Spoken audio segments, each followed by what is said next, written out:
จัดรายการที่ FM 104ตอนนี้ก็ขอบคุณเนาะทาง104ฝ่ายหินเพิ่นเกาะสัญญาณลิงก์สัญญาณเชื่อมไปจะอยู่ถึง3 ทุ่มเนาะสำหรับ104ก็พอดีต่อไปก็ญาติโยมโทรศัพท์มาญาติโยมทั้งในเวียงก็จะได้ฮู้ด้วยว่าสถานีเชื่อมออกที่ไหนพ้องเฮาไม่ได้อยู่คนเดียวเนาะศรัทธาญาติโยมแล้วก็ต่อไปในอนาคตเฮาก็จะเชื่อมกันหลายๆคลื่นเนี่ยให้เฮาเป็นหนึ่งอันเดียวกันอยู่ด้วยกันม่วนอกม่วนใจแล้วก็รวดเป็นกำลังใจให้ศรัทธาญาติโยมเขาตัวเนาะเอาเปิดโทรศัพท์ก่อนบอกเบอร์ก่อนเนาะ0998366322โทรจากที่ไหนฟังสถานีใดอีนะแจ้งเข้ามาอย่างอีกก่อนเนาะโทรจากที่ไหนฟังสถานีใดเบอร์ที่จะโทรเข้ามา0998366322เจริญปนจากตังใด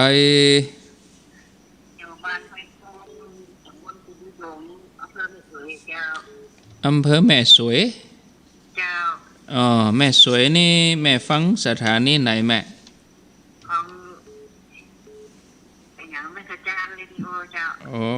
ดอยหมอกกับฮับก็วันนี้ดอยหมอกก็ว่าแม่ขจานอันนี้แม่ขจานเจ้าดอยหมอกก็มีอยู่เดินอันแม่ขจานเปิ่นก็ฮับเนาะวันนี้เนาะลืมอู้ขอบคุณเปิ่นถ้าแม่มโทรบอกอาตมาก็ฮู้นะอันก็ขอบคุณ94.5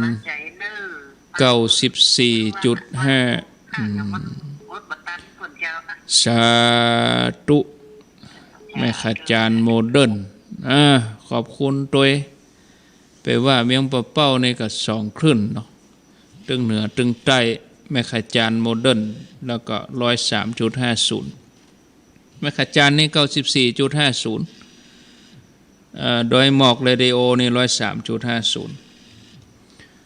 ขอบคุณทีมงานของฝ่ายหินด้วยเนาะ104.5ที่ได้ไปอยู่ด้วยกันจนฮอดจบปีนานคำมูลลูกพระลูกเนนน้อยหนานทีมงาน104.50แล้วก็ท่านอาจารย์วิสุวัตรโดยอยู่แต่สถานีญาติโยมได้ฟังการถ่ายทอดไม่ได้ขาดตอนเนาะแต่เจ้านี่ต้องขออภัยเนอะ6 โมงปลายแต่เจ้านี่เครื่องเสียงดับวะโยมโทรเข้าหาจะมาอดดับไปวะขาดตอนไปเหียเจริญปนจากตังใดแม่บุญปันแม่เข้าถึงบ้านกี่โมงแม่บุญปันทุ่มกะแม่เขาแวะหลายตีกะแวะจ่อแฮแล้วมาแวะกาดด้วยกะแม่กาดบันทาน่ะก็พอดีเนาะ7 โมงก็อาบน้ำอาบยังกินข้าวแรงแล้วก็มาฟังอาบน้ำมันจะขึ้นบ้านเลยพอดีเนาะชัดดีกว่านี่98.75ชัดดีกะจ้ะแม่บุญปันเนาะฟัง98แม่บุญปันอนุโมทนาเนอสาธุสาธุเจริญปนต้องปิดวิทยุก่อนปิดวิทยุแล้วก็อู้กับโทรศัพท์นมัสการพระคุณอีกะจากที่ไหนจากเมืองจี้หลวงลำพูนเจ้าเมืองจี้นี่ฟังคลื่นใด96.5เจ้า96.25บ้านแป้นเนาะจากวัดแป้นเมืองจี้นี่ฟังชัดดีกว่าชัดเจนเจ้าชัดเจนดีเมืองจี้ฟังบ้านแป้นเรดิโอแต่คืนนี่ฟังก่อนเพื่อนถ่ายทอดก่อน ฟังเจ้า ฟังจนจบเนาะ เจ้า ฟังอันอาตมาจมเมื่อคนเท่าก็ โดยธรรมดาเจ้า ธรรมดาเนาะอย่าไปฟังกินเที่ยอ่ะอืม โอ้อนุโมทนาเนาะกับการปฐมคารวานบุญเนาะ เถื่อนหน้าได้ไปด้วยกันเนาะ เจ้าเจ้า ยินดีเนอะ สาธุ บ้านแป้นเรดิโอเนี่ยถ้าว่าได้คนไหนสถานีก็ดีนะเจริญปน ไว้สาเจ้า ท่านละ1สถานีดีกว่าเนาะจากทางใดอุ้ยยายโทรจากไหนได้ก็ไหวสาไม่ไหนฮะอุ้ยเจริญปนนั่นได้ก็ไหวสาแล้วก็ดักเจ็บไปเอาอันใหม่มาเจริญปน ครับเรานมัสการครับผม อันนี้พี่อ้ายกะ ครับผม พี่อ้ายว่าจะได้ฟังสถานีไหน ขึ้นก็ฟังแล้วผมฟังงานโดยหมอกเลยครับ เดี๋ยวนี้โดยหมอกเนาะ ครับ แล้วก็เข้าสี่ก็ออกกัน ออกกู้กันเนาะ ครับ โมทนา น่าจะวันนั้นใช้เขาอิดออนก็ได้ครับ ตามที่อู้ไปตะกี้นะกะ อาจารย์วันใช้เขาไปไหนครับ ตามที่อู้ไปตะกี้นะกะ อ๋อ ได้ฟังแต่ต้นก่อน ครับบัตรข้อที่ผมมันขอให้ทอดข้าวครับ จบข่าว ครับผม โมทนา ครับครับ สายต่อไปเจริญปน ไว้สาเจ้า โทษจากดังใด นาครูบาเจ้า หน้าครูบาฟัง104กะ เจ้าแล้ว ชัดเจนดีเนาะ เจ้าตัดสิน อันที่12เนอะ12นะถ้าได้อยู่ไปเอี่ยวไฟหินด้วยกัน เจ้า ยู่ล่อไปปุ้นเลยกะ ขี่เลิกขวางไว้เลยเนาะ เอาล่อพ่วงไปจอดหน้าวัดนั่นน่ะ เจ้า จอดเอาเหี่ยววันกะบอกลูกก้าว่า12ตัวไปซื้อปุ้นเนออีกะ เจ้า เนอะบอกของเขาอันน่ะ เจ้า วันที่12ตัวไปซื้อที่วัดไฟหินปุ้นเนออีนะ เจ้า โมทนา เจ้า อยู่กันถึง3 ทุ่ม104นี่เนาะเจริญปน ไว้สาเจ้า ยายอยู่ไหนยาย อันนี้คือจารุณีนะเจ้าฟังชัดเจนดีเจ้า แม่แสงทองกะ เจ้า แม่แสงทองพะเยาเนาะ ตำบลคือเวียงนะเจ้า คือเวียงอำเภออย่างก็ ตำบลคือเวียงอำเภอดอกคำไต้เจ้า ดอกคำใต้น่ะเนาะฟังเคลื่อนอย่าง อำเภอดอกคำไต้เจ้า ดารุณีนี่ถ้าจะ106.75กะ เจ้า เนาะคนฮักพะเยานี่นะ เจ้า ม่วนแต่คืนฟังก่อ ชัดเจนดีเจ้า แต่คืนฟังก่ออุ้ยฟังครูบาอาจารย์เปิ้นอู้กันก่อนแต่คืนนี่เปิ้นสนทนาธรรมกัน โอ้ฟังกาเจ้า ฟังอยู่เนาะ ฟังทุกคืนน่ะฟังจังหวะนะเจ้า ยินดีเนอ เจ้าฟั แม่ งทุก แสง วัน ทอ นะ ง เจ้า สาธุสาธุสายต่อไปเจริญปน เจ้า โทษจากดังใด จากบ้านวังเจริญเจ้า บ้าน ลาเจ้า บ้านวังเจริญชื่อว่าแม่แสงล่าแม่แสงล่าฟังสถานีไหน เจ้า ฟังสถานีไหน 94เจ้า 94.5แม่ขจานกะ เจ้า บ้านอย่างก็บ้านอย่างก็ บ้านวังเจริญตำบลวังแก้วเจ้า อำเภอ หนืจังหวัด น่ากะแม่บอกครบอ่ะ เจ้า บอกครบกะ เจ้าก็ฟังเนาะที่ท่านกูไปสบาย แต่ เที คื ยน น เก้าวัน แต่คืนเปิ้นก็ถ่ายทอด เจ้าว่า จนจบเลยเนาะได้ปอนด้วยเนาะ ยานน้ำด้วย ได้ปอนด้วยกันด้วยเนาะ มนต์ด้วยเจ้าปัดปอน โอ้ ด้วย ต้องขอบคุณสถานีเปิ้นถ่ายทอดให้โดยที่มี104ไฟหินเป็นแม่ค่าย เจ้า โอ้เป็นแม่ค่ายมีสถานีเฮาก็ร่วมกันคนเฒ่าฟังม่วนเนาะ เจ้าฟังกูคืนน่ะ ยินดีเนออุ้ยสาธุต่อไป เกือบครบแล้ว มา นี่ สการเจ้า เมืองฝางโท่มตันเบิ่งได้เมืองฝางเมืองลี่นี่เจริญปน เจ้าโทรจากเมืองพานนะเจ้า เมืองพานนี่เมืองพานเรดิโอเนาะ ของคุณดารุณีเจ้า ดารุณีนี่99.25เจ้าโอ้ยตะคืนฟังเมืองนานม่วนขนาดเราใครหันเนาะ เออ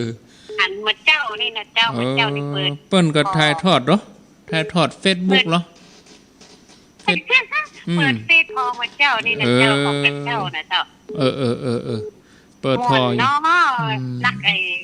สายบุญเพิ่นนักแตะเนาะ ปอม่อนก็อยู่บ้านอนุโมทนาบุญด้วยกันกะ เจ้าตะคืนก็ฟังจนจบรายการนะเจ้า ได้บุญเนาะ เจ้าเจ้าอนุโมทนาบุญด้วยนะเจ้า 0998366322เดี๋ยวถ้าครอบคลุมหมดก็จะได้พักแล้วก็อู้ธรรมะเนาะเจริญปน จะไปสาธารณะคุณ อ้าวอันนี้วังเหนือนะ ฟังเหนือเจ้าเอ้ยจะได้ฟังแบบนี้ค่ะไปแต่ แม่แก้วอวดร่างเนาะ เจ้าฟังจนจบหมดเจ้า แม่แก้วฟังคลื่นอย่างบ่ได้นี่ เพื่อนนั้นก็คิดหนักคือแม่น้องนะเจ้า แม่นงแล้วแต่คืนเนาะแต่คืนฟังไหน คืนเนี่ยเจ้า แต่คืนน่ะ แม่น้องบุตรเปิดเจ้า อ๋อ เจ้า แต่คืนเปิ้นก็ทายกะ เจ้า แต่คืนเปิ้นก็ทายทอดเหมือนกัน เจ้า ดีแล้วกันเนาะ เข้าเจอป่ะเจ้า ฟังจนจบเลย ผมนักแต่ 300ปลายแม่น้อยเหลือเฮาไปเมืองฝางปุ่นกะปีแล้วเมืองฝางนี่2,000ปลาย2,000กว่าคนโมทนาเนอะ เป็นด้วยกันเจ้า เป็นยังโอกาสหน้าก่อนเนาะ จ้า สาธุเจริญปน โมทนาเป็นนะ จ้า ทีนี้ก็ไว้เป็นนะเจ้า ดีแล้วเจริญปนติดแล้วเจริญปน นมัสการครับผมแฟนพันธุ์แท้ครั แฟนพันธุ์แท้อยู่ตรงใด อยู่ข้างวัดแม่ริมนี่ครับ วัดแม่ริมเนี่ยริมจังใหม่ฟัง104เนาะ ครับ ฟัง104.5 ติด 104ครับ ชัดเจนดี หินครับ ไก่หินชัดเจนดีเนาะ โอ้ชัดแจ๋วเลยครับ แฟนพันธุ์แท้12ต้องไปปะกันนะ ไปแน่ครับ แน่นอน ผมไปแน่เลยครับ ตานเสาอากาศ ครับไปแน่ครับ บักไก่เนาะ ครับโตมากำลังใจท่านนะครับ ดีเนอสาธุเอาเฮลโลเนาะเฮลโลเอาละเจริญปน เจ้าค่ะนมัสการเจ้ามึงฝังมาแล้วเนอะ อันกะมาผ่องกะมึงฟัง รถเจ้ามันแบบนี้เจ้า อันนี้แม่หยังปราณีกะ แม่จันนวลเลยเนาะต้นเจ้า แม่จันนวลเนาะ100.25แม่ฟังถ่ายทอดก่อนจะขึ้น เจ้าฟังเจ้า ได้ยินทีเนาะ เจ้านี่ทีชัดเจนดีเจ้า ได้ยินแถวเมืองน่านปุ่นเนาะเทคโนโลยีนี่โอ้มาแจ่มให้มันดีแต่เฮาอยู่เมืองฝางได้ฟังเมืองน่านบ่พอดโอ้กำอันเฮาก็ไปได้มาอู้กันอยู่บ้านไผบ้านมันน่ะได้เนาะน่ะโมทนานั่นน่ะเหมือนเฮาอยู่ในบรรยากาศโดยเพิ่นยินดีเด้อสาธุสายสุดท้ายเนาะเจริญปน สวัสดีครับผม จากดังใดอุบาสก บ้านประจัน ประจันลุงช่วยกะ นั่นแหละครับผม ช่วยแต่คืนกับฟังเนาะฟังถ่ายทอดเนาะ ถึงวันน่ะ เดี๋ยวนี้ฟังสถานีหยัง ปัดจุ้มปดีเนี่ย ชัดเจนฟังคลื่นได้สถานีไหน ข้างมักจัน แม่ขจานกะใกล้หันดูเนาะ ครับ